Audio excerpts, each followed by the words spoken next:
नमस्कार प्रेक्षकांनो, शुभ श्रावणी या मालिकेच्या आजच्या भागामध्ये मात्र इकडे खूप जबरदस्त आणि धमाकेदार ट्विस्ट आपण पाहणार हो प्रेक्षकांनो, मालिकेचा आत्ताच जस्ट लेटेस्ट प्रोमो रिलीज झालेला आहे आणि या प्रोमोमध्ये आता मात्र ज्या काही इकडे आता नंदा अक्काने गोळ्या बदललेल्या आहेत, त्यामुळे आता इकडे विश्वंभरचा खूप मोठ्या प्रमाणावर आता मानसिक त्रास वाढलेला असतो. पण आता या मानसिक त्रास जेव्हा त्याला प्रचंड सहन होत नाही, तेव्हा मात्र त्याला आठवण होते ते म्हणजे आपल्या लेकीची.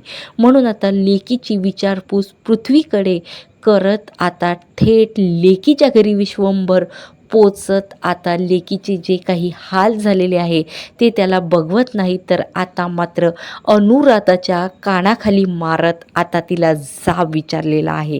तर आता इकडे मात्र विश्वंभरने निर्णय घेतलेला आहे की श्रावणी आता शेलाराच्या घरी या दुःखात राहणार नाही, तर आता मात्र ती विश्वंभर सोबत राहणार. हा निर्णय आता स्वतः विश्वंभरने घेतलेला आहे. तर आता मात्र हा निर्णय ऐकून नंदा अक्काच्या पायाखालची जमीन सरकलेली आहे. पण आता श्रावणी खरंच विश्वंभर सोबत जाणार का, हे पाहणं सुद्धा आता तेवढंच रंजक असणार आहे. तर चला, हा लेटेस्ट प्रोमो नेमकं काय दाखवण्यात आलेला आहे सविस्तर बघूया.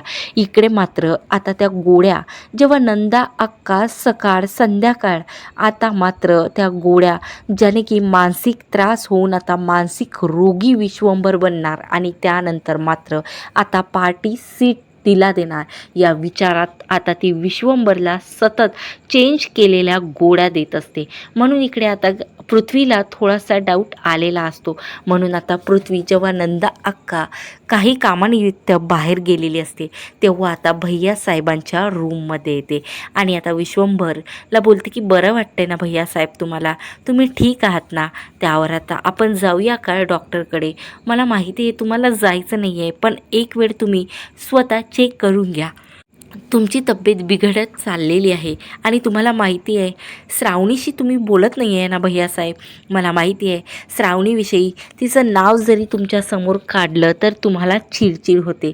त्यावर आता विश्वंभर आता लेकीचं नाव पृथ्वीच्या तोंडून ऐकून आता मात्र पुन्हा पृथ्वीला विचारतो, काय बोलत होता श्रावणीविषयी, ठीक तर आहे ना ती. हे बघ पृथ्वी, जरी मी तिच्यासोबत बोललो नसलो ना, तरी मी तिचा बाप आहे. काय झालं, काय सांगायचं आहे का तुला मला श्रावणीबद्दल. त्यावर आता पृथ्वी बोलतो, हो इकडे मात्र काल शुभू आपल्या घरी आला होता, तुमची श्रावणी आठवण काढत होती आणि तुमची तब्येत ठीक आहे का नाही, तुम्ही मंदिरात का पूजेसाठी आले नाही याची विचारपूस करण्यासाठी. पण नंदा अक्काने शुभूने खूप रिक्वेस्ट करून सुद्धा तुमची भेट घडवून आणलेली नाही आहे. मला असं वाटते की श्रावणीने शुभूला पाठवलेलं असणार, कारण आता कितीही झालं तरी लेकीला आता एक बाप काय टेन्शनमध्ये आहे याची काळजी वाटणं साहजिकच आहे. त्यावर आता इकडे लगेच विश्वंभर बोलतो की हो, जशी मी तिचा सर्वांसमोर राग करतो, पण आतून मात्र तिच्यावर खूप प्रेम करतो रे पृथ्वी, मी नाही बोलू शकत मी कुणासमोर. पण आज मात्र एक बाप म्हणून मला माझ्या लेकीची खूप आठवण येत आहे. रात्री मला एक भयानक स्वप्न पडलं, ज्यामध्ये माझी लेक खूप मोठ्या संकटात आहे, खूप मोठ्या त्रासात आहे. आता तेव्हापासून माझं मन कशातच लागत नाही आहे. तेव्हा पृथ्वी बोलतो की भैयासाहेब, आपण एक वेळ श्रावणीला जाऊन भेटूया का तिच्या घरी. त्यावर आता इकडे मात्र आता लगेच भैयासाहेब बोलतो की नको, असं आपण नाही करू शकत. त्यावर आता पृथ्वी बोलतो की भैयासाहेब, एक वेळ भेटून तर घ्या ना, बघा तर श्रावणी तुमची कशी आहे तर. त्यावर आता भैयासाहेब बोलतात की ठीक आहे, आपण जाऊया. त्यावर आता भैयासाहेब आता इकडे लगेच श्रावणीच्या घरी जाण्यासाठी निघालेले असतात, तर नंदा अक्काला याबद्दल काहीही माहिती नसते. तर इकडे मात्र आता नंदा अक्काला काही माहिती नसतं की पृथ्वी आणि हे सर्व आता श्रावणीच्या घरी गेलेले आहे. तेव्हा मात्र आता इकडे जेव्हा श्रावणीला बघण्यासाठी भैयासाहेब आता पृथ्वीसोबत शेलारीच्या घरी जातात, तेव्हा मात्र आता श्रावणीचे हाल त्यांना बघवत नाही.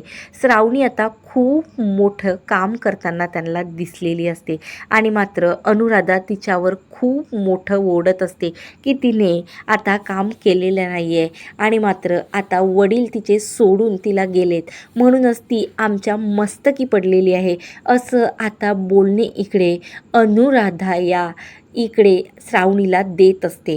तर तेवढ्यातच आता तिथं विश्वंभर पोहोचतो आणि विश्वंभर बोलतो की अनुराधाबाई, तोंड सांभाळून बोला. तुम्ही कुणाशी बोलत आहात? तुम्ही एका शिक्षण मंत्र्याच्या मुलीशी बोलत आहात. तेव्हा मात्र आता वडिलांची आठवण रात्रंदिवस श्रावणीला येत होती आणि अचानकपणे वडील आपल्या घरी आल्याने तिचा आनंद गगनात मावेना होतो. तेव्हा मात्र आता अनुराधाबाई बोलते की मला काय शिकवता हो तुम्ही साहेब? मला का शिकवता? तुमच्या मुलीला तुम्ही टाकून दिलं आणि आता वरतून मला बोलता की मी तिच्याशी चांगलं वागावं. स्वतः बघा, कधी तुमच्या मुलीला तुम्ही स्वतःची लेक म्हणून तिला जवळ केलं का? आणि दुसऱ्याकडून काय अपेक्षा ठेवता? ही तर दडभद्रीच आहे आणि म्हणून तर ती नेहमी सर्वांसाठी दडभद्रीच राहिलेली आहे, तुमच्यासाठीही आणि आमच्या घरी आलेली आहे तेव्हापासूनही. तेव्हा मात्र आता इकडे आपल्या मुलीला दळभद्री म्हटल्यावरती आता विश्वंभरचा राग प्रचंड वाढलेला असतो आणि आता तो चक्क अनुराधाच्या कानाखाली मारत बोलते की माझ्या मुलीला जर यासमोर दळभद्री म्हटलं आणि मात्र आता तिला कसलाही त्रास या शेलारीच्या घरी झाला तर मात्र आता माझ्याशी तुमची गाठ आहे. काहीही झालं तरी श्रावणीवर जरी मी आता काही क्षणासाठी आता तिच्यावरती नाराज झालेलो असलो मात्र माझ्या मुलीला मी कायमचं वाऱ्यावरती सोडलेलं नाही आहे अनुराधाबाई. म्हणून तिच्याशी आता तोंड सांभाळून यासमोर बोलायचं. आता लगेच विश्वंभर लेकीला मिठी मारते आणि बोलते की नाही श्रावणी, आता काहीही झालं तरी या अनुराधाबाईच्या तावडीत मी तुला ठेवणार नाही. शेलारेच्या घरी आता एक क्षणही ठेवणार नाही. इकडे नंदा अक्का घरी पोचलेली असते आणि तिला समजलेलं असतं की आता पृथ्वीला घेऊन विश्वंभर आता लेकीला भेटण्यासाठी गेलेले असतात. तेव्हा मात्र आता इकडे लगेच ती सुद्धा आता इकडे विश्वंभरच्या मागे इकडे शेलारेच्या घरी आलेली असते आणि मात्र आता पुन्हा नंदा अक्का श्रावणीविषयी आता भडकवून देते की श्रावणीने कसं पडून जाऊन लग्न केलं, मात्र तिने तुझी कदर केली नाही आहे. तेव्हा मात्र विश्वंभर आता अनुराधासमोर इकडे आता नंदा अक्काला बोलते की ही माझ्या लेकीची आणि माझ्यामधली गोष्ट आहे नंदा अक्का, बाद झालं, खूप ऐकलं तुझं, खूप विश्वास ठेवला, पण आता मात्र माझ्या श्रावणीच्या आणि या विश्वंभरच्या मधात कोणच बोलायचं नाही. आता मात्र मी हा विश्वंभर एकच निर्णय घेतो की या शेलारेच्या घरी आता श्रावणी आणि शुभूसुद्धा राहणार नाही, कारण आता या विश्वंभरने त्या दोघांचा स्वीकार केलेला आहे आणि त्यांना आता माफ केलेला आहे.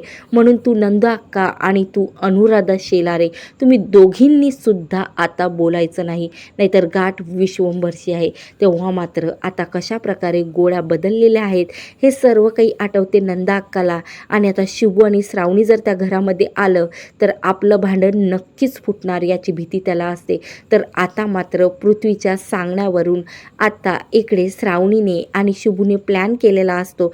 तर आता या प्लॅननुसारच आता भैयासाहेबासोबत शुभू आणि श्रावणी आता इकडे त्यांच्या घरी राहण्यासाठी येतात आणि मात्र आता मोठ्या बारकीने आता इकडे नंदा अक्कावर लक्ष ठेवून आता त्यांचं भांडफोड कसं विश्वंभर समोर करणार हेच एक आता लक्ष ठेवून आता शुभू श्रावणीने पुन्हा विश्वंभरसोबत आलेले आहेत आणि आता नंदा अक्कावर लक्ष ठेवून त्यांचं भांडफोड करणार आहे. तर बघत राहा शुभ श्रावणी मालिका आणि असेच जबरदस्त ट्विस्ट बघण्यासाठी आताच माझ्या चॅनलवर नवीन असाल तर सबस्क्राईब करा.